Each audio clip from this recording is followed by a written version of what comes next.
Hello everyone, a few bits of satellite imagery for you here. First, let's start with an odd one from Sevastopol. So, the image on screen now confirms that the Rostov-on-Don submarine has sunk. You can see it at the bottom of the seabed with a small section sticking out of the water. This was hit by ATACMS a week or so ago. You can see the damage to the protective netting where the ATACMS missile hit it as well. So the missile penetrated that netting, hit the submarine, and sunk it. You can see here in this comparison image that the rear tail fins of the submarine are visible, confirming this is a Kilo class submarine and so Rostov-on-Don. The Rostov was hit by storm shadow last year, but Russia was trying to repair it. They moved it out of dry dock to this area of the base, the repair bay, covered it with netting, and was supposedly finalised with the repairs about to make it seaworthy again. Now this is where it gets a little bit weird. Russia has also built, or is in the process of building, a scale model of a Kilo submarine, which I assume is meant to be a Rostov. It looks like a bizarre attempt to try and show the world that the Rostov-on-Don submarine is actually fine and that ATACMS missed it.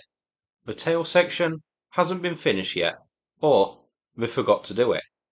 And Russia also made the mistake of not covering up the real Rostov, which is on the bottom of the sea. So the whole world can see through this charade. That's what happens when you roll a 1 on your deception check. Not much else too interesting here in Sevastopol. Sevastopol we saw a few weeks ago has been pretty much emptied of combat ships, leaving only a handful behind. The rest of the Black Sea Fleet is now in Novorossiysk. One of them, which is still here, is the Yuri Ivanov intelligence ship, shown on this image. This was hit by Storm Shadow or Neptune a couple of months ago, and after that attack, had another utility vessel press up against it to stop it keeling over. But it is able to float and has been seen moving around Sevastopol. I don't think it actually entered dry dock, but it hasn't been seen leaving the harbour since, which has led to some speculation online that she isn't fully seaworthy yet. And I think that could be true, otherwise why hasn't this been sent to Novorossiysk along with the others? Seems a bit pointless to keep it here. Also visible, a cargo vessel, the Mikhail Nenashev, which is one of Russia's grain thief ships that regularly travel to and from Sevastopol. Let's check our next image. So here, an Alligator-class landing craft, which looks like it may be in the process of being unloaded. And to the right, there are 3 Rapua-class ships. One of them is the Minsk, which was badly damaged by a storm shadow, in the same attack which damaged the Rostov-on-Don submarine. That is the one missing all of its superstructure. There's a repair ship next to it, so Russia is still trying to repair this. On the right hand side are 2 more Rapuas. One of these could be the Konstantin Olshanki. That's a Ukrainian Rapua, which was captured back in 2014 during Russia's invasion of Crimea. It isn't an active Rapua, but Russia has still kept it, and now Russia is reportedly using parts from it to repair the badly damaged Minsk. I'm not sure what the other Rapua visible on this image is. Now, let's get to the airbase that was attacked. So, Borisoglebsk, along with Baltimore and Savasleyka Airbases, were hit by drones a couple of days ago.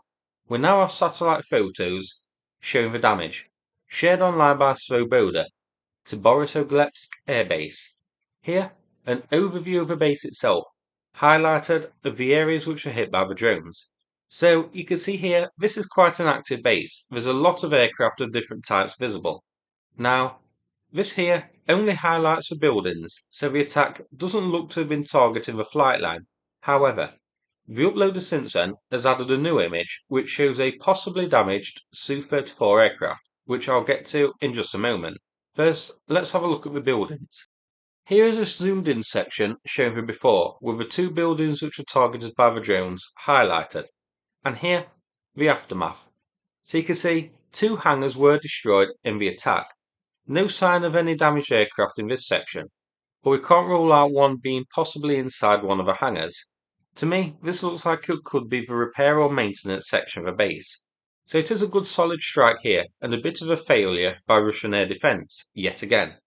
Now, here is a possibly damaged Su-34 highlighted by Svoboda.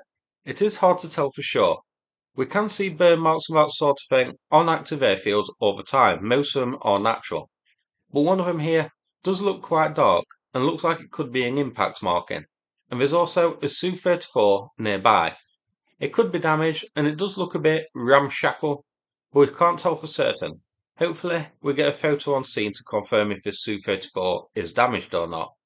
This base is just over 360 kilometers to the border with Kharkiv in Ukraine.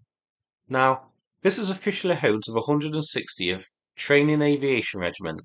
They fly Su-25s and also Yak-130s trainers, but Su-34s have been deployed here since this year to support Russian operations in the war. They were visible on Google Maps imagery from May 2024.